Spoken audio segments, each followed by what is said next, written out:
Assalamu alaikum class. Today is our first lecture of chemistry and our topic is physical properties of metals and non-metal. Metals और non metals को अगर हम simply differentiate करें तो metals की अगर हम बात करें तो मेटल्स जो हैं वो एलिमेंट्स होते हैं जो कि हमेशा कैटाइंस बनाते हैं बाय लूजिंग एन इलेक्ट्रॉन। तो मेटल्स के दरमियान जो केमिकल बॉन्ड पाया जाता है डैट इज़ मेटेलिक बॉन्ड। तो उसके बाद जो है हम प्रॉपर्टीज़ को देखते हैं। प्रॉपर्टीज़ को जैसे मैंने नंबरिंग दी है वैसे ही आपने पॉइंट्स की फॉर्म में इनको राइट करना है। तो फर्स्ट प्रॉपर्टी ये है जी, metal can be hammered into thin sheets, this property is called malleability. ये बेसिकली दोनों प्रॉपर्टीज़ जो है मालेबिलिटी एंड डक्टिलिटी, ये हम पहले भी पढ़ चुके हैं, वही प्रॉपर्टीज़ रिपीट हुई हैं कि अगर हम मेटल से शीट्स को ड्रॉ करते हैं, हैमर करते हैं, तो इसको हम मेलेबिलिटी कहते हैं। और अगर हम मेटल्स को जो है वायर्स के अंदर ड्रॉन करते हैं then this property is called ductility. Okay, इसके बाद जो नेक्स्ट प्रॉपर्टी है उसको metallic bonding in metals allows metal to be the best conductor of heat and electricity, यानी कि मेटल्स जो हैं ये बेस्ट या गुड कंडक्टर या कह लें कि एक्सीलेंट कंडक्टर होती हैं हीट एंड इलेक्ट्रिसिटी के। नेक्स्ट प्रॉपर्टी देखते हैं जी, प्रॉपर्टी नंबर 3 है मेटल्स आर लस्ट्रस, यानी कि मेटल्स के ऊपर एक स्पेसिफिकली एक शाइन होती है जिसको हम लस्टर कहते हैं। ठीक है, इसको हम क्या कहते हैं, लस्टर होती है, जिसका मतलब क्या होता है that metals have a shiny appearance, की इनकी एक चमक वाली अपीयरेंस होती है। नेक्स्ट प्रॉपर्टी नंबर हम 4 देखते हैं, ये due to the high tensile strength metal can hold heavy weights, यानी कि मेटल्स के अंदर जो है एक स्पेसिफिक स्ट्रेंथ होती है जिसकी वजह से मेटल जो है हैवी वेट को बियर कर सकती हैं। एंड देन जी उसके बाद है when metals are hit by an object, जब मेटल्स को हिट किया जाता है देन दे कैन मेक और produce ringing sound. Okay, last property number 6 है जी मेटल्स की। तो metals can not be cut easily, they are hard substances, hard होने की वजह से, स्ट्रॉन्ग मेटेलिक बॉन्डिंग होने की वजह से मेटल्स को जो है हम इजीली कट नहीं कर सकते। वेल देयर आर कुछ सॉफ्ट मेटल्स होती हैं जिनको हम इजीली कट कर सकते हैं। तो इस लिहाज से जो है हम एक्सरसाइज का पहला शॉर्ट क्वेश्चन देखते हैं। हमारा पहला जो फर्स्ट शॉर्ट क्वेश्चन है वो इसी से रिलेटेड था। चलें जी, इसके बाद नेक्स्ट प्रॉपर्टी देखते हैं कि मेटल जो है इनके हाई मेल्टिंग और बॉइलिंग पॉइंट्स होते हैं, उसके अलावा मेटल की डेंसिटीज भी हाई होती हैं। हाँ, अब वही बात जो हमने पहले डिस्कस की थी कि अल्कली मेटल्स जो हैं ये सॉफ्ट मेटल्स होती हैं, इसमें थोड़ी सी एक्सेप्शन होती है। और उसके अलावा मेटल्स की एग्जांपल दी गई है कि मेटल की एग्जांपल्स में copper, silver, iron, aluminium, gold, platinum और जिंक आ जाती हैं।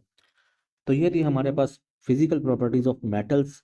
नेक्स्ट हम अपना सेकंड पार्ट देखते हैं, that is the physical properties of, हमने मेटल्स की बात की थी कि मेटल्स हमेशा इलेक्ट्रॉन को लूज करते हैं और कैटाइंस बनाती हैं। Just like that non metals जो हैं वो इलेक्ट्रॉन को गेन करते हैं, that's why they are making anions. Anions is the atom or group of atom which carry negative charge. Okay, उसके बाद नेक्स्ट प्रॉपर्टीज को हम देखते हैं जी, नॉन मेटल्स जो है इसमें वैरायटी ऑफ कलर्स होते हैं। ठीक है, एज कम्पेयर टू मेटल्स। जिस तरह हमारा लास्ट टॉपिक था प्रॉपर्टीज ऑफ ग्रुप नंबर 17, तो उसमें हमने non fluorine chlorine bromine और आयोडीन के बारे में पढ़ा था और उनके हमने कलर्स के बारे में भी पढ़ा था। जिस तरह से फलरीन का जो कलर था वो पेल येलो था, फिर येलोश ग्रीन था कलरीन का, रेड ब्राउन था ब्रोमीन का, शाइनी ग्रे कलर था क्रिस्टल की फॉर्म में आयोडीन का, और अगर आयोडीन वेपर्स फॉर्म में होगी तो उसका डार्क पर्पल था। तो ये सारी नॉन मेटल्स हैं, तो इस लिहाज से कहा हुआ है कि नॉन मेटल्स जो हैं इसके अंदर वैरायटी ऑफ कलर्स होते हैं एज कम्पेयर टू मेटल्स। उसके अलावा फर्दर हम इसकी प्रॉपर्टीज को पढ़ते हैं। ऊपर मेटल्स की हमने एक प्रॉपर्टी पढ़ी थी कि मेटल्स जो है ये एक प्रॉपर्टी शो करते हैं जिसको हम मालेबिलिटी और डक्टिलिटी कहते हैं। नॉन मेटल्स की हम बात करें तो नॉन मेटल्स मालेबिलिटी और डक्टिलिटी शो नहीं करते। तो यहाँ पे एक शॉर्ट क्वेश्चन भी राइट करना है, non metals does not show malleability and ductility, कि नॉन मेटल्स इस प्रॉपर्टी को शो क्यों नहीं करती। नॉन मेटल्स को हम जब ब्रीड करते हैं यानी कि हैमर करते हैं थिन शीट्स के अंदर तो ये ब्रिटल होती हैं और ब्रिटल होने की वजह से ये आसानी से टूट जाती हैं इनटू द पीसेस। तो एक तो ये वजह है, जब आप इसको हैमर करते हैं तो ये ब्रिटल होने की वजह से टूट जाती हैं। ओके, दैट्स वाई जिस तरह से एग्जांपल दिए, सल्फर और फास्फोरस दोनों ही नॉन मेटल्स हैं, पाउडर फॉर्म में होती हैं and they can not be made into sheets. उसके अलावा नॉन मेटल्स को, ये तो आ गई ना शीट्स की बात यानी कि मलेबिलिटी की, कि नॉन मेटल्स मलेबिलिटी को शो नहीं करते। अगर तो वो सवाल में सिर्फ मलेबिलिटी का पूछता, why non metals does not show malleability, तो तब आपका आंसर यहीं तक होगा जहां तक मैंने मार्क किया हुआ है। अगर वो पूछ लेता why non metals does not show ductility, तो तब देन आपका आंसर जो है इसके बाद नेक्स्ट स्टार्ट हो जाएगा। तो non metals can not be drawn into wires without breaking, इसको हम ड्रॉ नहीं कर सकते वायर्स के अंदर। अब वजह क्या है कि मेटल्स में हमें पता है कि कैटायंस बनाती हैं, टेंडेंसी होती है कि वो इजीली इलेक्ट्रॉन को लूज कर देते हैं क्योंकि मेटल्स के पास फ्री इलेक्ट्रॉन्स होते हैं या मोबाइल इलेक्ट्रॉन्स होते हैं। वाइल अगर हम नॉन मेटल्स की बात करें, non metals do not have free electron, तो फ्री इलेक्ट्रॉन ना होने की वजह से इनकी बॉन्डिंग जो होती है वो वीक होती है, और उसके अलावा ये ब्रेक हो जाते हैं जब हम इनको स्ट्रेच करते हैं। That's why non metals can not be drawn into wires. हम नेक्स्ट प्रॉपर्टी पे चलते हैं। जैसा कि अभी हमने पढ़ा कि नॉन मेटल्स के पास जो है वो फ्री इलेक्ट्रॉन्स नहीं होते, तो दैट्स व्हाई नॉन मेटल जो है वो हीट और इलेक्ट्रिसिटी को कंडक्ट भी नहीं करते। Well there is exception in it, graphite. ठीक है, अगर हम ग्रेफाइट की बात करें तो ग्रेफाइट इसमें जो है वो एक, ये ग्रेफाइट का स्ट्रक्चर देखें, this is the structure of graphite. तो ग्रेफाइट के अगर हम स्ट्रक्चर में देखें तो हमें इसमें जो है वो स्पेसिंग नज़र आ रही है, ये वाली। ठीक है, ये जो फ्री स्पेसिंग है लेयर्स, ग्रेफाइट का जो स्ट्रक्चर होता है हेक्सागोनल स्ट्रक्चर होता है, और हेक्सागोनल स्ट्रक्चर होने की वजह से इसमें लेयर्स पाई जाती हैं, मैनी लेयर्स होती हैं ग्रेफाइट के अंदर, हेक्सागोनल लेयर्स। तो इसके अंदर ये जो हमें स्पेस नज़र आ रही है जिसको मैंने मार्क किया है, तो इस स्पेस के अंदर फ्री इलेक्ट्रॉन की स्पेस आ जाती है, और फ्री इलेक्ट्रॉन्स होने की वजह से इसके अंदर ये इलेक्ट्रिसिटी को इजीली कंडक्ट कर सकती है। दैट्स वाई ग्रेफाइट जो है ये नॉन मेटल होने के बावजूद, due to the mobility of free electrons, तो ये इलेक्ट्रिसिटी को कंडक्ट करती है। तो ये शॉर्ट क्वेश्चन भी पूछा जा सकता है, वाई और हाउ ग्रेफाइट कंडक्ट इलेक्ट्रिसिटी। दूसरी प्रॉपर्टीज को देखते हैं नॉन मेटल्स की। नॉन मेटल्स को हम पॉलिश नहीं कर सकते क्योंकि या तो ये पाउडर फॉर्म में होती हैं या गैशियस फॉर्म में होती हैं। ओके, उसके बाद जो है इनका डल इन टेक्सचर होता है, मतलब कि जैसा हमने मेटल्स में पढ़ा था कि उनकी शाइनी अपीयरेंस होती है, तो नॉन मेटल्स में ऐसा कुछ भी नहीं होता। अभी हमने पढ़ा है नॉन मालेबल और नॉन डक्टाइल होने की वजह से नॉन मेटल स्ट्रॉन्ग भी नहीं होती क्योंकि इनमें वीक फोर्सेस पाई जाती हैं। तो that's why they are brittle, और इनको हम इजीली ब्रेक कर सकते हैं। और that's why weak intermolecular forces कह लें, फोर्सेस होने की वजह से इनके मेल्टिंग और बॉइलिंग पॉइंट भी लो होते हैं। जिस तरह से एग्जांपल दिया है कि melting point of sulphur is 115 degree Celsius. Okay, इसके बाद ग्रेफाइट और डायमंड की बात करें तो ग्रेफाइट और डायमंड एक्सेप्शन है नॉन मेटल्स के अंदर, इनकी high melting and boiling points होते हैं, एंड दीज आर एक्सेप्शंस। और इवन की graphite is the, sorry, diamond की अगर हम बात करें तो diamond is the hardest thing in the world. Okay, next हम देखते हैं, जैसे हमने मेटल में देखा था कि मेटल की डेंसिटीज हाई होती हैं, तो नॉन मेटल की डेंसिटीज जो हैं वो लो होती हैं। उसके अलावा ये स्ट्रांगली बाउंड नहीं होती एक दूसरे के साथ due to the weak forces. Example दी हुई है कुछ नॉन मेटल्स की जिसमें oxygen, nitrogen, chlorine, sulphur, carbon और ब्रोमीन वगैरह आ जाती हैं। इसके बाद जो है हमारे पास कंपैरिजन है मेटल और नॉन मेटल का। जैसा कि मैंने बताया था कि ये हमारा एक्सरसाइज का एक डिस्क्रिप्टिव क्वेश्चन है जिसके अंदर उसने मेटल और नॉन मेटल के डिफरेंस के बारे में पूछा हुआ है, तो हमारी हाइडिंग्स वगैरह वहाँ पे बनी हुई हैं, तो उसको आपने एक्सरसाइज से ही करना है। तो इस लॉन्ग क्वेश्चन को भी हम पढ़ लेते हैं अभी एक्सरसाइज से, कंपैरिजन जो है physical properties of metal and non metal. और इसके अलावा और भी जो एक्सरसाइज के अंदर रेलिवेंट शॉर्ट क्वेश्चन और लॉन्ग क्वेश्चन है, तो उनको भी हम एक्सरसाइज में हैं जी। हमारे एक्सरसाइज का नोट स्टेप नंबर 9 है ग्रुप प्रॉपर्टीज एंड एलिमेंट्स। चलो जी, फर्स्ट शॉर्ट क्वेश्चन है, why does it become easier to cut an alkali metal when we move from top to bottom in group 1। जैसे यानी कि ग्रुप 1 में जब हम टॉप टू बॉटम आते हैं तो अल्कली मेटल्स को कट करना इजी क्यों हो जाता है। तो इसकी हम रीज़न देखते हैं। As we move down the group 1, तो अटोमिक साइज क्या होता है, जैसे जैसे हम ग्रुप में डाउन द ग्रुप आते हैं अटोमिक साइज इंक्रीज होता है, और अटोमिक साइज इंक्रीज होने की वजह से मेटालिक बॉन्डिंग क्या हो जाती है, वीकर हो जाती है, क्योंकि वैलेंस इलेक्ट्रॉन न्यूक्लियस से क्या जा रहे होते हैं, अवे जा रहे होते हैं। और वैलेंस इलेक्ट्रॉन न्यूक्लियस से जितने अवे जाते हैं, न्यूक्लियस की उनके ऊपर अट्रैक्शन उतनी ज़्यादा क्या हो जाती है, कम हो जाती है। तो डेट्स वाई जिसकी वजह से मेटल सॉफ्टर हो जाती हैं and they are easier to constructed response. Question में तीसरा सवाल है कि why almost all metals are solids. Non metal जो है वो गैसियस स्टेट में पाई जाती हैं या सॉलिड्स में होती हैं, इसके रीज़न पूछी हुई है। तो मेटल्स की हम बात करें, अभी हमने पढ़ा था कि मेटल्स के अंदर स्ट्रॉन्ग मेटेलिक बॉन्ड्स होते हैं। सी ऑफ इलेक्ट्रॉन वाली थ्योरी आपने देखी होगी, जिसमें जो है हम एक डायग्राम बनाते हैं, और डायग्राम में क्या होता है कि हमारे पास पॉजिटिव चार्जेस होते हैं जो कि न्यूक्लियाई को शो करते हैं, मेटल एटम्स के जो होते हैं, और उसके अलावा जो हमारे पास मल्टीपल फ्री इलेक्ट्रॉन्स होते हैं। ठीक है, इन फ्री इलेक्ट्रॉन्स की और ये जो पॉजिटिव चार्जेस या न्यूक्लियाई ऑफ मेटल एटम्स होते हैं, इनके दरमियान जो इंटरेक्शन होती है, और ये जो इलेक्ट्रॉन्स हैं इनको हमने एक स्पेसिफिक नेम दिया था इन इलेक्ट्रॉन्स को कि ये मोबाइल और फ्री इलेक्ट्रॉन्स हैं।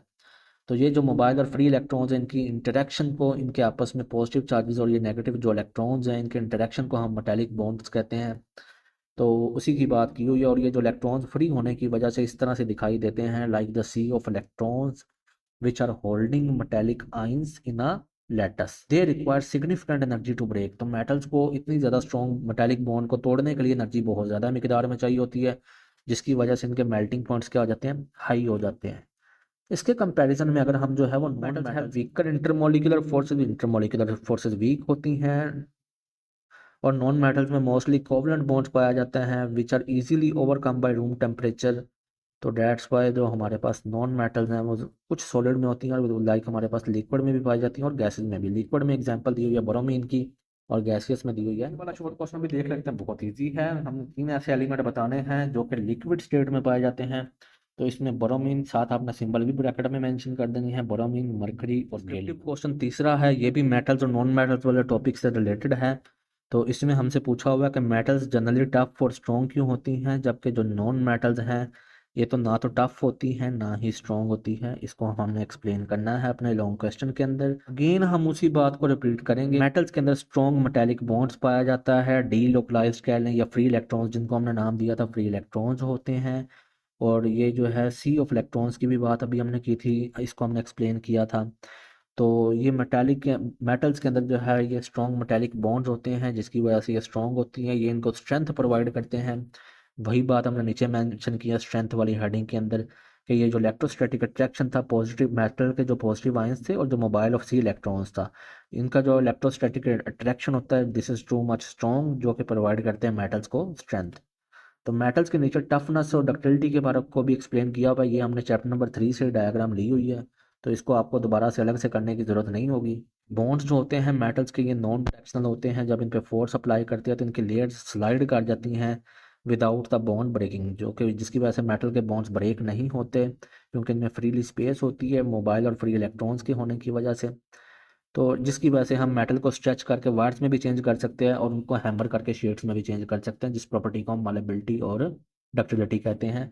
और नीचे इसी फिनोमिना को शो किया हुआ है। अगर हम इसमें देखें कि मेटल्स हैं, इस पर हमने ये वाला ये प्रेशर को अप्लाई किया, जब प्रेशर को अप्लाई किया तो हमारे पास ये वाली स्पेस बनी है, और ये जो हमारे पास लेयर्स थी ये क्या हो गई हैं आगे की तरफ, क्या हो गई हैं स्लाइड। मेटल्स को देखते हैं कि नॉन मेटल्स जो हैं ये स्ट्रॉन्ग और टफ क्यों नहीं है, क्योंकि हमने पहले भी पढ़ चुके हैं कि नॉन मेटल्स के अंदर वीक बॉन्डिंग पाई जाती है, मोस्टली कोवलेंट बॉन्ड्स होते हैं इनका स्ट्रक्चर के अंदर, जिसकी वजह से फ्लेक्सिबिलिटी नहीं होती, क्योंकि इनमें मेटालिक बॉन्ड नहीं होता, तो that's why they lack the strength of metallic bond.